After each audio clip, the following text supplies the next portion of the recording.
O patrimônio histórico de São Luís expressa a identidade de seu povo, revela o modo de ser da sociedade, portanto, sua proteção se faz imprescindível à medida que tem profunda relevância para a preservação dos valores da história dessa cidade.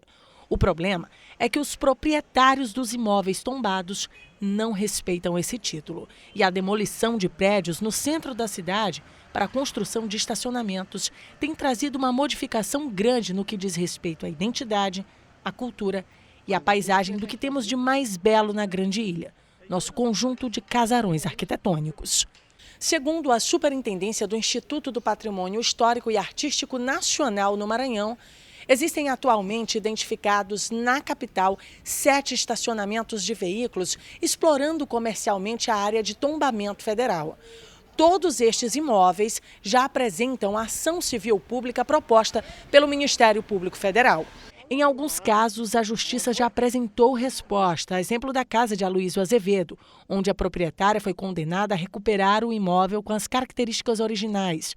O IPHAN tem esse papel de fiscalizar e notificar os responsáveis por danificarem o patrimônio. Quando a gente verifica que há um dano ao patrimônio, a gente instaura um processo administrativo, ou seja, ou é emitido um auto de infração, se a gente verifica que houve o dano, ou um embargo quando há uma obra irregular, ou mesmo uma notificação para apresentação de documentos. E aí o notificado ele tem um prazo legal para comparecer até a superintendência. Caso ele não compareça, é dado continuidade ao processo administrativo. Em paralelo a isso, a gente encaminha o processo, bem como os procedimentos administrativos para a Procuradoria Federal para que ela solicite ao Ministério Público a abertura de uma ação civil pública contra aquele proprietário, por dano ao patrimônio histórico. São Luís tem hoje 1.432 prédios tombados pelo governo federal e também pela Unesco, além dos 4.400 de responsabilidade do Estado. E na esfera estadual, o problema se repete. Na Rua de Santana, este prédio histórico foi todo abaixo. São 3 andares de estacionamento. Entramos no estabelecimento, que cobra até R$ 7 por algumas horas. E é surpreendente a estrutura.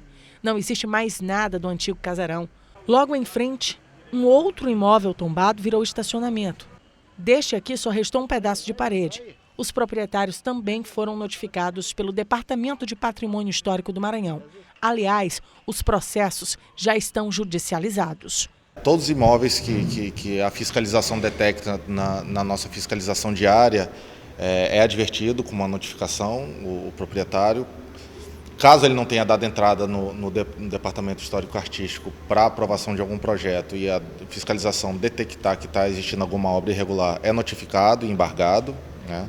Essa é um embargo extrajudicial, que normalmente a gente ainda dá mais uma chance, mais um embargo, e não tendo a resposta positiva, né, normalmente nós encaminhamos para o Ministério Público para que o Ministério Público tome as devidas providências. Para fazer qualquer reforma em imóveis localizados tanto em área tombada pelo governo federal quanto em área tombada pelo governo estadual, é preciso apresentar um projeto aos órgãos competentes e emitir uma autorização. É importante ressaltar que esses projetos têm que estar devidamente aprovados, porque de alguma forma, eles podem voltar com análise, com algumas correções, com algumas coisas que a gente pode falar que pode ser feito, que não pode ser feito.